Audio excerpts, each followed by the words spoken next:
It turned out that Naya wasn't very good at punching people. In her panic, her fist missed the rogue's face entirely and hit him in the shoulder. The man staggered back several steps in a half-spin before bumping into the wall and losing his footing. The rogue with the lamp gaped silently at the result.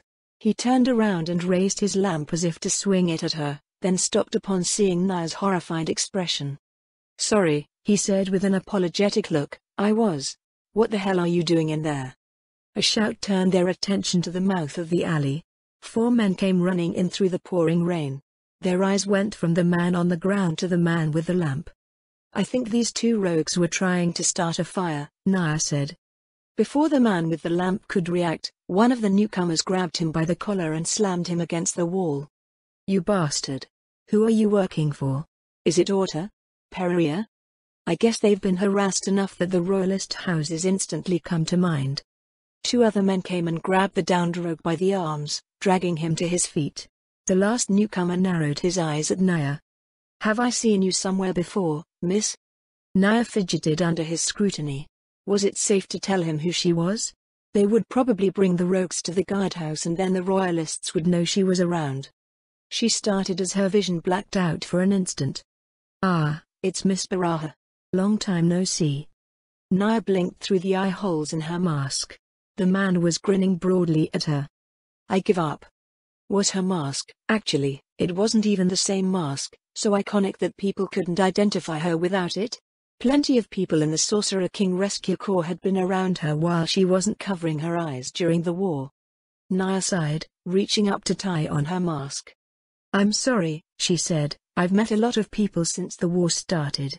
Are you part of the Corps?" "Sure am." The man continued smiling. "Martin Martinez. Most of the members who lived around Lloyd stayed when the army moved on, but we've been doing well. At least until recently." He sent a pointed look at the 2 rogues. "Why don't you come on in? It ain't proper to be talking in the rain like this." "I'd like that, thank you." The alleyway was narrow, so Naya waited for the captured rogues to be led away. She turned around to find Say standing behind her and wrapped her arms around the bard. "That was so scary," Naya whimpered. "Why did you leave me like that?" "I didn't go anywhere," Say replied. "I was standing here the entire time. It's not as if the 2 of us can fit through here at once. Also, didn't you just fight a whole war against demi-humans and fiends? Why would you be scared of 2 thugs?" Naya pulled back and looked the bard in the eye in all seriousness. I think they were rogues." "So what?" "What do you mean, so what?" "They're rogues. Baby assassins. I'm so glad some help came. They might have taken my shoes away otherwise." "Your shoes?" Say frowned. "Shoes are important. What do you think would happen if I lost my shoes?" "You'd walk around barefoot until you bought new shoes." She released the bard and turned back around, shaking her head. Say just didn't understand what rogues were like. "That one rogue looked like he was going to swing his lamp at you," Say said. "Why did he stop and apologize?" "Why?" Now it was Naya's turn to frown, because everyone knows that it's not right for men to hit women. "But I see women hitting men all the time." "That's because they're men, obviously. A man hitting a woman can badly injure or even kill them. Men hit each other all the time, so a woman hitting a man is nothing to them." "Are you sure about that?" What Naya wasn't sure about was what the bard was trying to get at. Not hitting women was just plain decent common sense. They drew their mantles around themselves before joining Mr. Martinez on the street. He led them to a nearby office nestled amongst the row of warehouses. An older man standing with his arms crossed behind a counter spoke as they entered. "You figure out what that noise was? Oh, if it isn't Miss Baraha." "Hello," Naya bobbed her head. "A pair of rogues were trying to start a fire at Warehouse 5, Mr. Martinez said as he shook out his mantle. "What?" I knew they wouldn't take no for an answer. "Which house was it?" "They wouldn't say. I had the boys take them to the Holy Order office." "Good. I'd have wrung your head if you took 'em to a guard post. Call Ma down and have her whip up something for our guests." Mr. Martinez left the front office, taking a flight of stairs to the residence above. Naya and Say removed their mantles and placed them on a row of wooden pegs to dry out. The man at the counter disappeared into a back room, returning with a stack of wooden stools. I hope you'll forgive us for the crude welcome, Miss Baraha. Ah, it's no problem at all. I didn't mean to impose on your business, Mr. Martinez. Martin Martinez. Martin Martinez, this is going to get confusing. A snort rose from the man as he placed the stools in a row before the counter. Just call my son Junior. That's what everyone calls him anyway. Did you have anything to do with what happened just now, Miss Baraha? Yes, unfortunately. Or fortunately? I've seen how the Royalists operate elsewhere and suspected they might resort to the same methods after they got comfortable in Lloyd's. The harbour is the only part of the city they can't blockade with their labor camps, so I figured this would be where they started causing trouble. Pretty sharp of you, the senior Mr. Martinez said. Not a week after they set up shop here, the new set of nobles started making offers to the folks along the waterfront. What kind of offers? At first, they tried to get us to cooperate with them over imports and exports. No one wasted a minute listening to that drivel. They knew they had no right to set regulations in the city, so they tried to have us raise our rates for cargo handling and storage instead. We figured they were just ignorant assholes who thought they could profit without thought, but, now that you mentioned the labor camps blockading the city, I suppose that was their true goal. Naya nodded. City folk stayed away from the labor camps not only because there was a division between urban and rural society, but certain stigmas were attached to the camps. During and immediately after the war, every city had prison and refugee camps growing around them. That, in turn, led to the belief that the camps were dirty and dangerous places where the destitute and desperate survived off the scraps of the cities. While that was true at the time, this was no longer the case. The Royalist camps around Hobans were in reality wealthier than the city that they sucked the lifeblood out of. What did they do after that? Naya asked. Tried to buy us out, the senior Martinez replied. That didn't work, of course, especially since we had just recently expanded our operations. Was your expansion a result of the Sorcerer King's wisdom? I'd say so, the man nodded. Figuring out how to get stronger running a warehouse business was a bit of a puzzle, but we did what we could. It's surprising how all the little things added up. I'm curious what you did to grow stronger. The senior Martinez leaned on an elbow, scratching the stubble of his jaw. Well, right from the get-go, all that training we did as part of the Corps gave us a lot more heft. Each one of us could handle bigger loads than most, which meant we didn't need to hire as many people. We put anyone we hired on through that same strength training and we kept at it ourselves. That helped us get ahead little by little until we could buy up all the ruined warehouses and empty lots close to the waterfront, which in turn allowed us to hire more people and made us Lloyd's biggest player in cargo. I see, Naya said. That sounds similar to how the other members involved in physically demanding industries achieved their successes. Have you learned any new tricks when it comes to running your business? Tricks? Well, we gained more bargaining power in negotiations with both the shipping companies and the city. Naturally, expanding our businesses was a big learning experience, too. My old self couldn't imagine managing so many employees or organizing so much storage space. I suppose the funniest part is that we can somehow figure out how to fit more things in the same space as we used to be able to. Naya furrowed her brow as she tried to imagine what he meant by that. Did they just organize their inventories better, or did crates and barrels somehow shrink when they handled them? Surely, the warehouses themselves didn't grow. Anyway, the senior Martinez said. The new nobles resorted to persuasion after that. They'd harass us in various ways. Closing streets so we'd have to travel extra. Performing cargo inspections that took 10 times longer than they rightfully should have. Most recently, they've shunted their business to preferred partners, which obviously doesn't include us, and even goes so far as to take up storage in other parts of the city. You can imagine what sort of chaos that causes.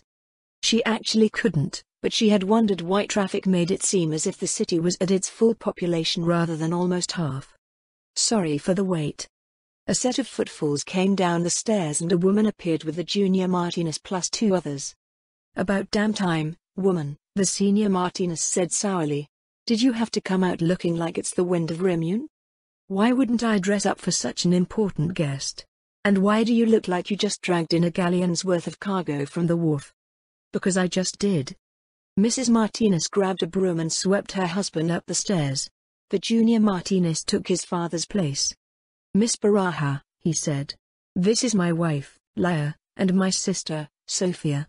It's a pleasure to meet you. Nia bobbed her head.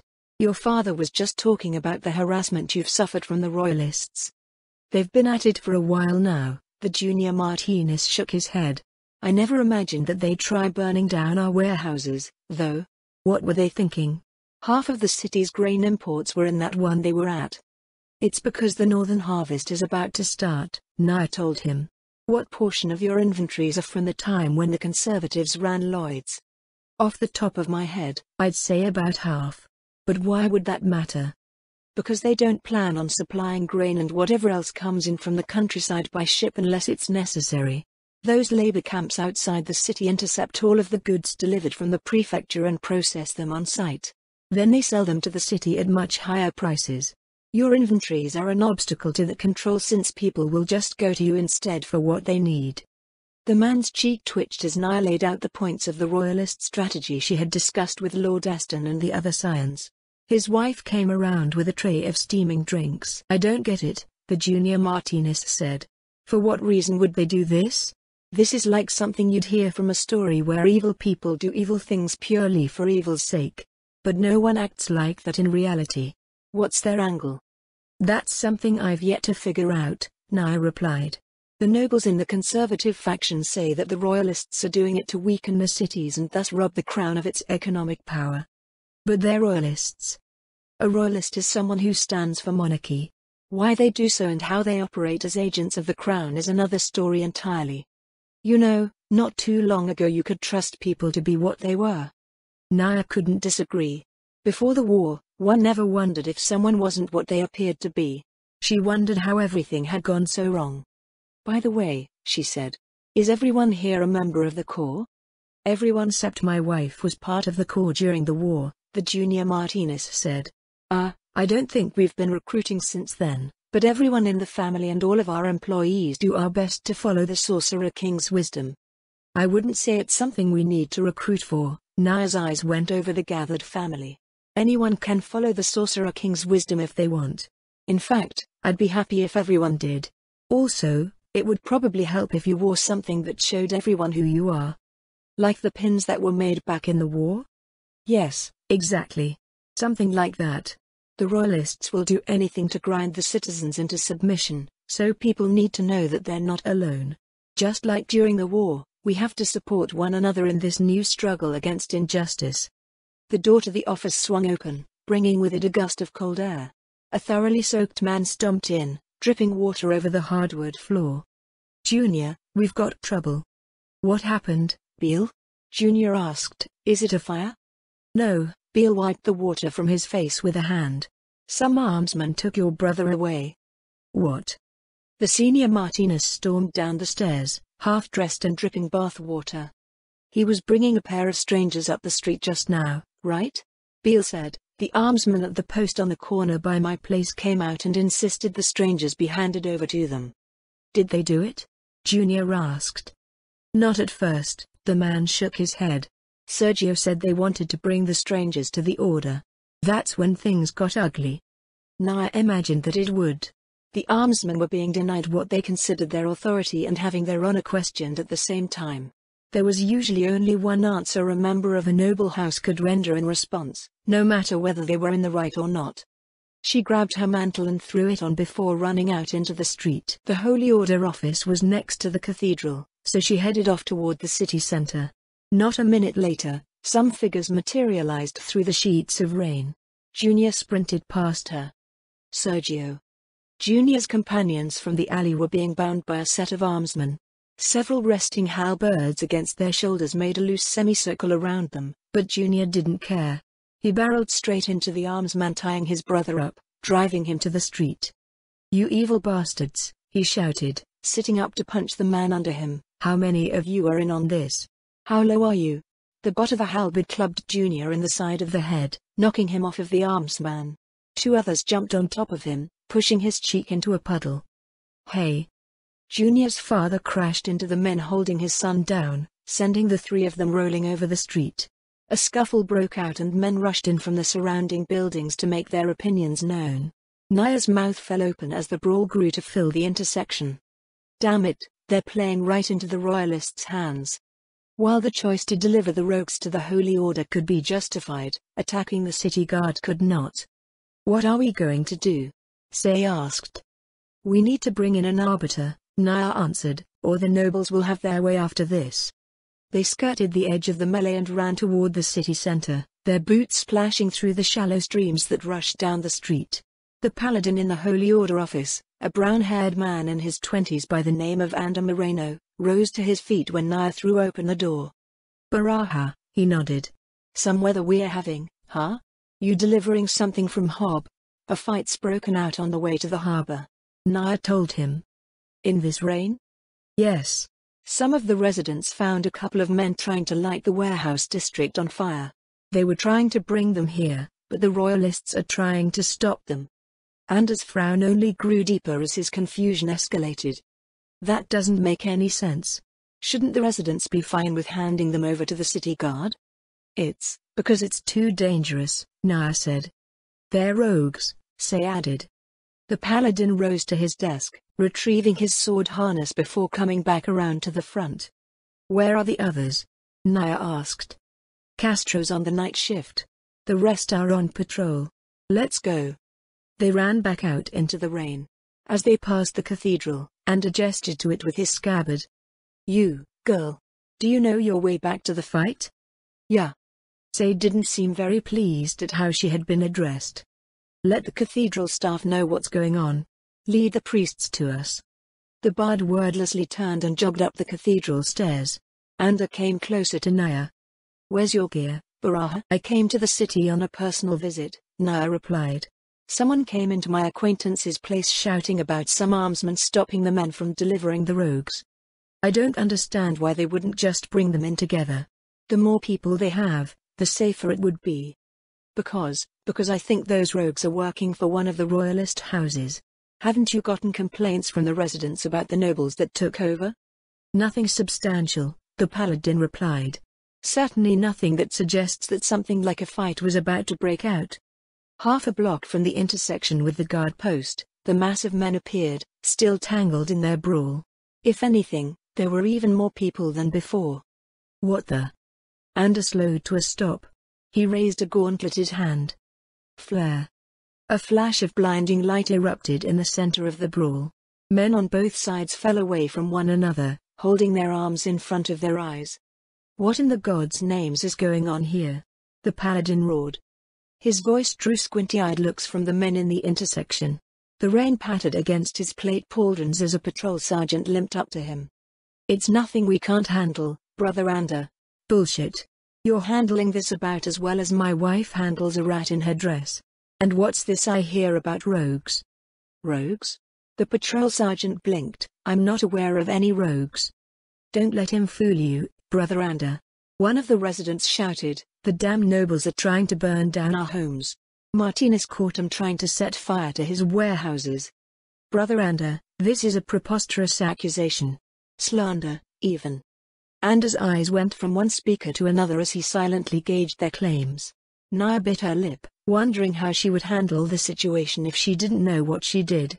As far as the paladin was probably concerned, it was an unprecedented situation that made very little sense overall. "Brother Ander," Bishop Jan jogged up behind them with several members of the temple staff. "How can we help?" "Inspect these, gentlemen, for injuries. I'll be taking statements from everyone here. Everyone is to stay in their homes or at their posts until then. The weather's shit anyway, so you won't be missing much." The paladin waded into the crowd, separating men who looked like they were about to start fighting again. Naya sighed as she watched the combatants disperse. "We lost them." The nobles knew the law and they knew that judicial procedure would work to their advantage. As short-staffed as they were, the Holy Order couldn't detain everyone. Not that they had space in the jail. Also, since the city guard was involved in the fight, they couldn't be co-opted to help. Naya suspected that the two particular rogues captured earlier would never show up again. "Have you suffered any injuries, Miss Baraha?" Bishop Jan came up to her. "I'm fine, sort of. This is what I feared would happen. Lloyd's is in the position where it can compare how the two factions in the court handle the recovery efforts. Your warning felt like an exaggeration, but this is most extreme. Fights could occasionally break out between individuals back in the day, but they were little more than drunken spats. She certainly couldn't recall anything like this. Naya couldn't help but think that she had a hand in the incident, though it wasn't necessarily a bad thing. The members of the Sorcerer King Rescue Corps understood that they had to fight for their justice, and the ones in Lloyd's were in a position where they understood the injustice that the royalists were attempting to impose upon them. The bishop left her to tend to the others. Anda returned to Naya after a few minutes, his helmet tucked under an arm. "What's your take on this, Baraha? I was sort of the first person to discover the rogues, so I can't be impartial about this incident." "Don't be silly. As a member of the Holy Order, you're under an oath of service. Not that I expect you to lie in the first place. Also, why didn't you bring in the suspects yourself if you're the first who encountered them?" "Because I was scared." Even though she had been dismissed from the Holy Order, most of her longtime friends still worked for the Order or the temples, and it wasn't as if she stopped believing in the four great gods. The thing that she perhaps dreaded the most was how everyone she had come to know after years of working as a squire would treat her after she had lost her position.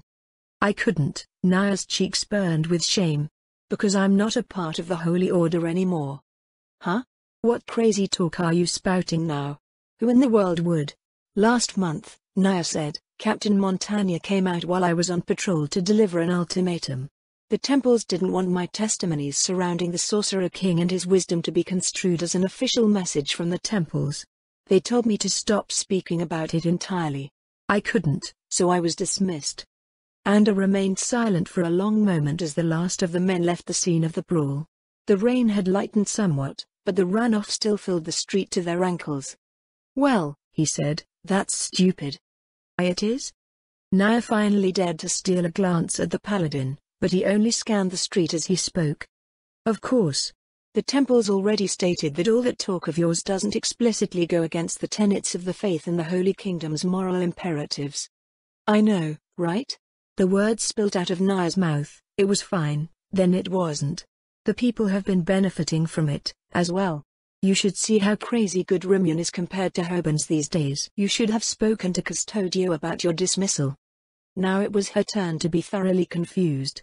"I'm pretty sure she hates me," Naya said. "I'm also pretty sure she hates the Sorcerer King with every fiber of her being. But there's one thing she hates above all else," Anda told her, "and that's injustice." "It didn't seem like that when we were traveling to the Sorcerer's Kingdom," she muttered. "She's a human just like you and me. She lost her entire family, her best friend, and almost everyone she called a friend on the same day, and she still shouldered the fates of 8 million people after that. I don't think your mother would teach you any different, but decent folk do their best to support someone in that situation, and you don't leave millions of people to founder over an irrational fit. Also, you became an insufferable, insubordinate brat after being assigned to the Sorcerer King as his attendant. You know that? If it was anyone other than Custodio in charge, you'd have lost your head long before the war ended." "That can't be right. Remedios is a horrible person who just happens to be strong and beautiful." Anda smiled slightly, his grey eyes seeming to see right through her. "You were never stationed in Hobans as a squire, so I guess you never got to know her before the war. Custodio may be the greatest paladin that our country will ever know and the most caring person that I've ever known. The personification of the Holy Kingdom's justice. And a pain in the ass. That's the Custodio that most of us know and love and hate." The pouring rain finally abated, settling into a drizzle. Anda took one last look around before turning to leave. "What are you going to do?" Naya asked. "About what happened here, I mean." "I'm not sure why that's a question," the paladin answered. "I'll do my duty and nothing less." "There's something wrong with the Holy Kingdom," Naya told him. Anyone with a lick of sense knew that when the Holy King replaced Custodio with Montagna. It's not something you can fight by just doing your duty. Anda turned back around, regarding Naya with a calm look. "That's where you're wrong, Baraha," he told her. "I must fight it by doing my duty. It's not the result or destination that matters the most. Simply surviving doesn't matter much, either. What's truly important is how you achieve your results and what path you take to your destination. How you live. Justice is what matters, and you die every single day you cannot live the life that justice demands." After staying overnight with the Martinez family, Naya and Say sailed out of Lloyd's on a fishing boat belonging to another member of the Corps. They were dropped off at the nearest village to the east, from where they slogged their way through the muddy county roads to Bast. Fortunately, it was no longer raining, but a ceiling of heavy-looking clouds lingered over them. "I hope Mr. Morrow gets back soon," Naya said. "We're going to need a lot of help." "What are we going to do when we get back?" Say asked. "We need to help Lloyds," Naya answered. "You saw what happened yesterday. The Royalists are going to keep pushing to get what they want, and they know how to make everything play into their hands. We need the strength to deter their activities." "How much strength is that, exactly?" "The nobles have thousands of men in those camps around the city." That was indeed a difficult question to answer. The nobles were accustomed to having the only professional warriors outside of the military. No matter how well trained the members of the Corps Guard unit were, the nobles would believe they had the advantage in both numbers and troop quality. While the latter was probably a false perception, the former mattered quite a bit. Members of a house's armed retinue were at least as strong as career soldiers, and usually more so due to the traditions of the rural elite and the aristocratic tendency to invest in private security. They in fact used their contacts in the Royal Army to identify and entice the best soldiers into working for them. "I'm not sure, exactly," Naya said. "But I'm also sure that they won't come out swinging. Royalist tactics so far have always been to bait their opponents into making mistakes, which they then capitalize on. All we need is to make them think twice about doing anything and keep our people from getting manipulated by the nobles' tricks." "If these people you're bringing in are like the others we've spoken with," Say said, "that might be hard. If they see something they think is wrong, they aren't afraid to let everyone know how they feel about it. Why not bring in Lord Lugo? He's responsible for this part of the front anyway." That would probably be helpful. A noble was better suited to countering the moves of another noble. Naya didn't have the knowledge or experience to consider all of the factors that might be involved. They arrived at the gates of Bast early in the afternoon. On their way across the town, Naya noted the tall masts of a galleon in port. "It looks like the first ship is already back from Rimune," Naya said. "We should at least have the second group of armsmen from the Conservatives." She couldn't see any additional men on the streets, so the ship must have arrived long enough ago for everyone to disembark. They left the town, and, on the way to Lord Aston's manor, stopped to check on the rancher camp. Naya was surprised to see how many more tents had been set up along the meadow. "I guess some members of the guard unit came in with that ship." "Well, more than some." Dozens of men greeted her as she made her way to the camp's central fire, where they found Carlos and a few of his ranchers chatting with a handful of newcomers. Among them was a tall, blond man by the name of Gaspar Guerrero, who had served as one of the guard unit's captains during the war. "Carlos," Naya said as she joined them at the fire. "How are things going here?" "Getting crowded, Miss Baraja," the rancher said. "The new guys just came in this morning, so they're still clearing out the space the nobles lent them." "It's good to see you again, Miss Baraja," Captain Guerrero nodded in greeting. "Thank you for coming on such short notice," Naya bobbed her head. "How many men came with you today, Guerrero?" If she recalled correctly, he preferred to be addressed by his surname. It was very militant compared to his first, so Naya supposed she could understand why. 200 from Rimune and the nearby villages, Captain Guerrero said. "The ones further out couldn't make it to the city in time, so they'll be in on the next few ships." "How many more are coming?" "Everyone that can, Miss Baraja. Mr. Morrow said some real trouble was brewing here, so it wouldn't be right to leave you hanging. I'd say 2,000 or 3,000 will arrive by the end of the week." "Isn't the entire guard unit 3,000 people?" Members of the guard unit lived all around the country, so 3,000 from Rimune Prefecture alone should have been impossible. The guard trained more of the guard. It just sort of happened. Strengthening ourselves for justice and all that. Plenty of boys and young men were interested in what we were doing." Naya looked between the rows of tents. Quite a few boys were running around, but she initially thought they were locals attracted to the horses and soldiery as boys tended to be. "I hope you don't expect me to send children into this," Naya said. "Oh, no, Miss Baraja," Captain Guerrero said. "They're nowhere near ready, but they're a big help with camp chores and such. Around half of those coming are trainees who'll train out here while doing whatever needs to be done around the camp to earn their keep. I figured it'd be a good experience bringing them over." She nodded in agreement at the captain's words. One could train all night and day, but real battlefield experience was rare. Before and during the war, A soldier's first trip to a battlefront could often be their last. With the Abelian Hills now under the Sorceress Kingdom's control, trainees would have even fewer opportunities to gain practical experience. Any chance at all would be invaluable for anyone interested in becoming a professional soldier. At least if it wasn't for those damn royalists messing up our country. What did Mr. Morrow tell you about what's going on here? Naya asked. Something about the nobles setting up shop in Lloyd's doing things that they shouldn't, the captain replied, and that we lacked the weight to hold our ground. As you can see, we'll be remedying that real quick.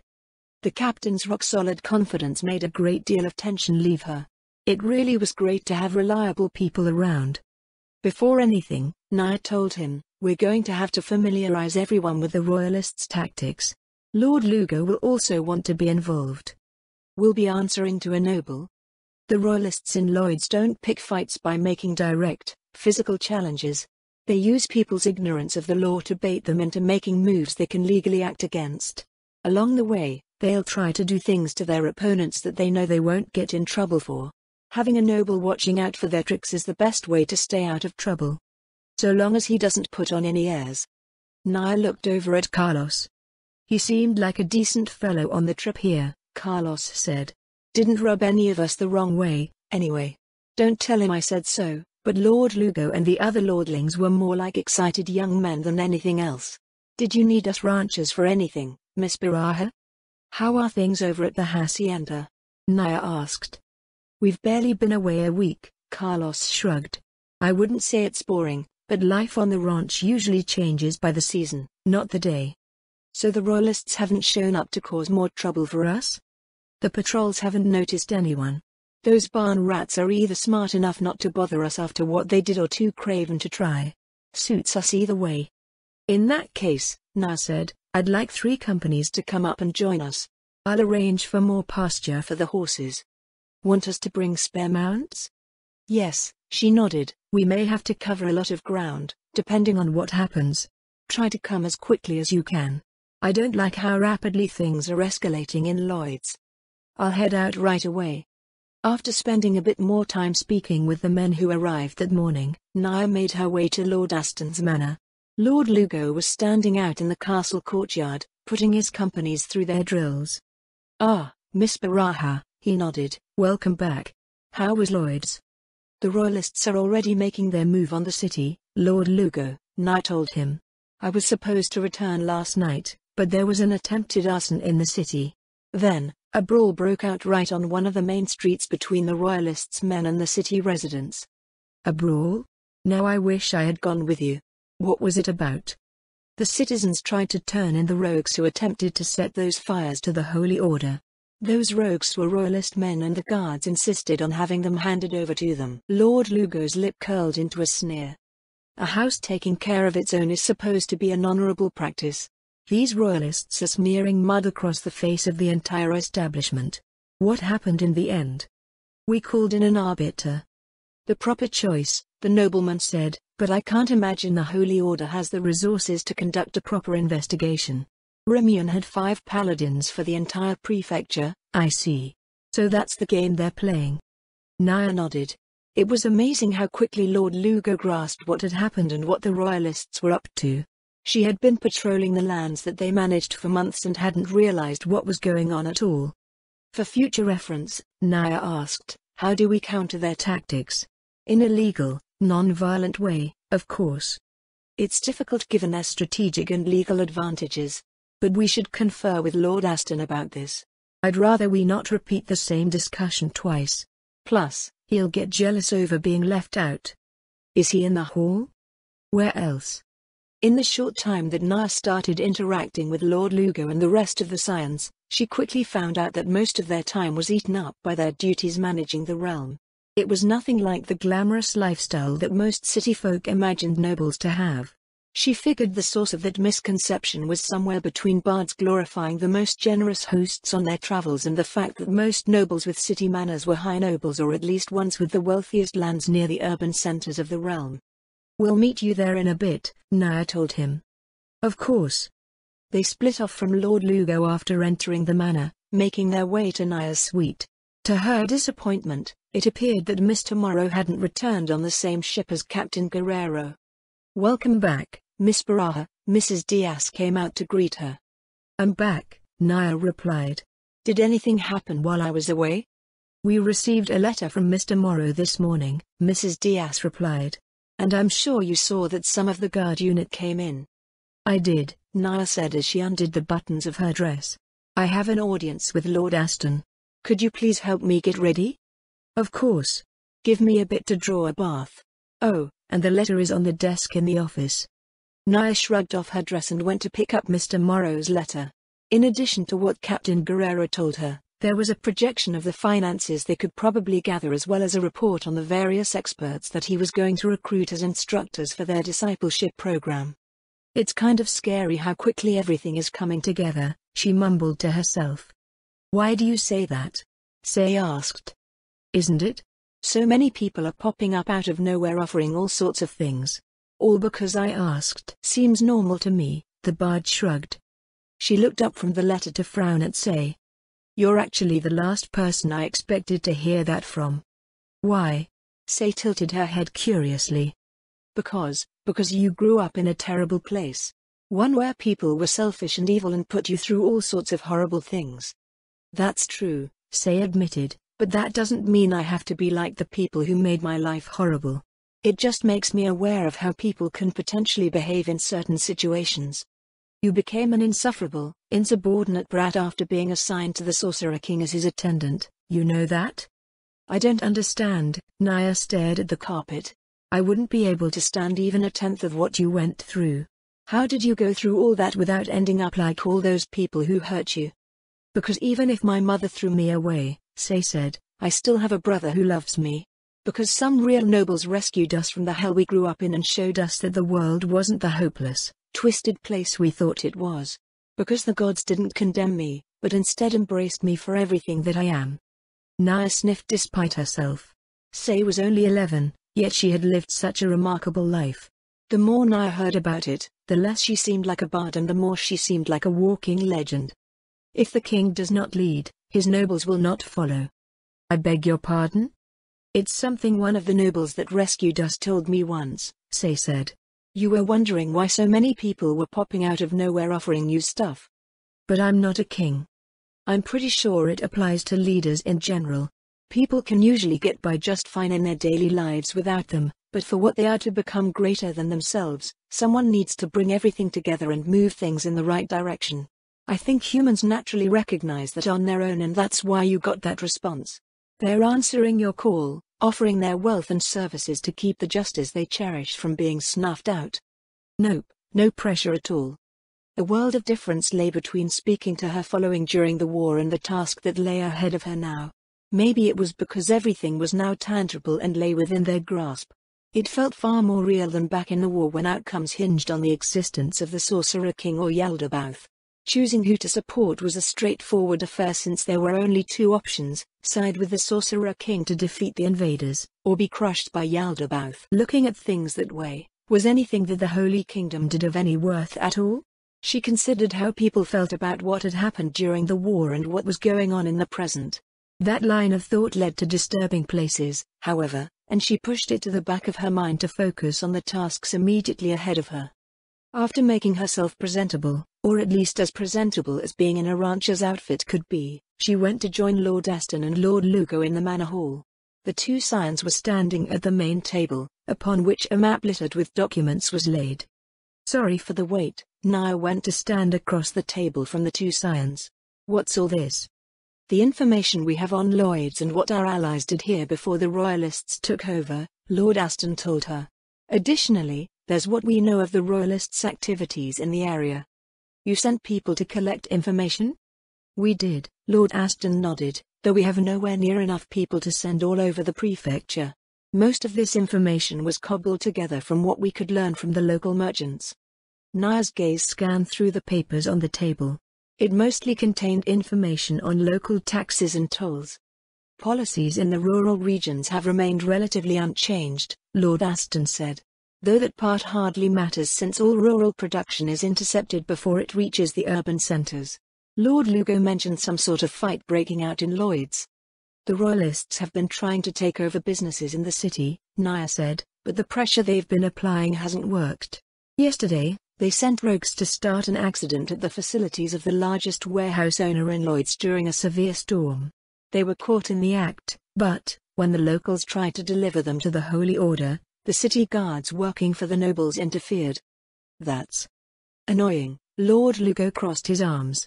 I can't imagine Lloyd's will stay peaceful for long. Does that mean there's no counter to this tactic? Nia asked. Lord Lugo looked over at Lord Aston, who shook his head. Laws depend on those who serve the law to ensure they are enforced, Lord Aston said. The Holy Order has the authority to audit any institution in the Holy Kingdom, but the Paladins are next to non-existent now. While they may possess the legal right and will to combat abuses of authority, they no longer have the means to properly perform their role in that capacity. Nia already had a good idea of how ineffective the Holy Order currently was, but it was still depressing to hear a confirmation of their state from a noble. Before the war, the Holy Order had 500 ordained paladins, plus hundreds of squires. Additionally, they usually enlisted the help of the Royal Army for large-scale investigations, but the Royalists had replaced the Royal Army with their own creatures. Justice without power is meaningless. His Majesty's wisdom continually proved itself to be an immutable truth of the world. In this case, it was both the laws of the Holy Kingdom meant to uphold the Holy Kingdom's justice and the way of justice Nia had learned from the Sorcerer King that were powerless before injustice. Actually, Lord Aston said, I may know of one way. Really? Nia leaned forward against the table. Lord Aston seemed taken aback by her action. He took a step away and cleared his throat before speaking. This is purely a theoretical built on precedent, he said. A member of the Holy Order can enlist the help of local authorities to assist them with their judicial procedures, so. Lord Lugo let out a snort. I get it. You mean you want the Paladins in Lloyd's to ask us for help? Nia's eyes widened. The law doesn't state where that assistance has to come from, Lord Aston shrugged, and rightly so. If a town authority or noble is under investigation, enlisting the local authorities would constitute a potential conflict of interest. In those instances, the Holy Order would call in any necessary help from elsewhere. The proposal was so unconventional that it may as well have been unprecedented. Usually, if a problem similar to the ones he mentioned occurred, a task force formed entirely out of Holy Order members would be dispatched from Hobans. Before the war, they had never needed to do anything else. But there's technically nothing wrong with this solution. This is great. Nia's excitement grew. I'll head back to Lloyd's and talk to Brother Ander right away. We don't even know what he thinks about what's going on, Say noted. But he knows there's something amiss, Nia said. All he needs are the resources to conduct the required investigation. Lord Aston held out a palm. Just a moment, Miss Baraha, he said. Let's first ensure those resources are available when and where he needs them. I don't disagree, Nia replied, but we need to be quick about it. The Royalists could already be acting again as we speak. I have 2 companies that can move at any time, Lord Lugo said, but the other companies that arrived today are already en route to their positions in the south with our allies. Between the messengers we send and the march back, it will take more than a day for the closest to join us. The other administrators nearby don't have many armsmen available, Lord Aston said, but I think I can add 1 company to Lord Lugo's forces. Town security will be rather bare while they're away, however. We have 1 functional company that arrived today, Nia said. More should arrive with the next ship. I also sent for 3 companies from Los Ganaderos. They should catch up with us on the way there. You wish to travel by foot? Lord Aston frowned. As I said, Nia told him, we need to be quick about this. Wait, do you mean to say that you want to use the galleon in port? Lord Aston shook his head. It sailed out of port an hour ago, he said. I was thinking we'd use the galleon that arrives tomorrow morning. That would add at least a day to our arrival, Lord Lugo said. Additionally, we'll be in trouble if the Royalists challenge our landing. We can't expect to blithely disembark at Lloyd's like a bunch of vacationers in Rimune. Miss Baraha's option will allow our vanguard to establish a beachhead so future reinforcements and supplies can be delivered via ship without issue. Why must you make it sound as if we're going to war? Because assuming that the worst can't possibly happen is a good way to get killed, Lord Lugo told him. I would be delighted if it didn't come to blows, but I would also be rather displeased if I was derided as an optimistic fool in some historical footnote." A long sigh left Lord Aston's mouth. "Fine," he said. "Miss Baraha, I hope you're prepared to shoulder some extra logistical burdens for your forces." "That shouldn't be a problem," Naya said. "As long as we can secure a landing, I can always have some of my people's supplies diverted to us." "Then I suppose that's what we'll do," Lord Aston said. "I'll have a report delivered to Rimian on the next outbound vessel. The Duke and his advisors may catch something that we've missed." After going over their plans once again, they parted ways to gather their forces. Naya stopped by her suite to inform Mrs. Diaz about what was going on before she jogged down the road with Say to the rancher camp. "We're mobilizing," Naya said as she entered the officers' pavilion. "As in, immediately?" Captain Guerrero asked. "Yeah," Naya nodded. "I think we figured out how to justify entering Lloyd's with a military force, but we need to move right away." "I'll call in the men working on the clearing," the captain said. "How are we being supplied?" "By ship," Naya told him. "Our first task is to secure a landing in or outside the city." Captain Guerrero started issuing orders to his sergeants. Soon, the camp was a hubbub of activity. Naya went to speak to the ranchers, attaching 2 squads to the guard unit company while leaving a handful of men to serve as messengers should they require them. Then, she returned to the pavilion to issue last-minute instructions. "Lord Lugo will be leaving Bast with 3 companies of armsmen," Naya told Captain Guerrero. "You'll be joining him on the march to Lloyd's. The cavalry companies from Los Ganaderos will arrive to join you at some point along the way." "You're not coming with us, Miss Baraha?" "I'm going to hire a fishing boat and sail ahead to Lloyd's," Naya replied. "I have to contact the corps members there and the Holy Order. I hope you'll get along with Lord Lugo while I'm not around." "Yes, ma'am." As the men broke camp, Naya went back up to the road to meet with Lord Lugo. The Scion was at the gate of the wooden palisade, looking more than a bit impatient as his armsmen made their preparations in the courtyard beyond. "Miss Baraha," he nodded. "Any problems, Lord Lugo?" "Delays already," Lord Lugo sighed. "Mostly due to Lord Aston needing to collect his men. Still, we'll be out by sunset." "At least that will give the cavalry time to arrive," Naya said. "I'm just glad that we finally seem to be able to do something. You and I both. It's been weeks of analysis, debates, and endless planning on our part. I know that our strategy is predicated on supporting the prince when he arrives with the fleet, but sitting around as the royalists ruined Roble was unbearable." Naya looked up at the primal forests to the south. Lord Lugo's sense of urgency felt quite different from hers. "Just to be clear, Lord Lugo," she said, "my people have long run out of tolerance for royalist rule." "I feel the same way, Miss Baraha." "No, you don't," Naya told him. "Unlike you, we never had the luxury of strategizing at arm's length, safe and secure in our provision.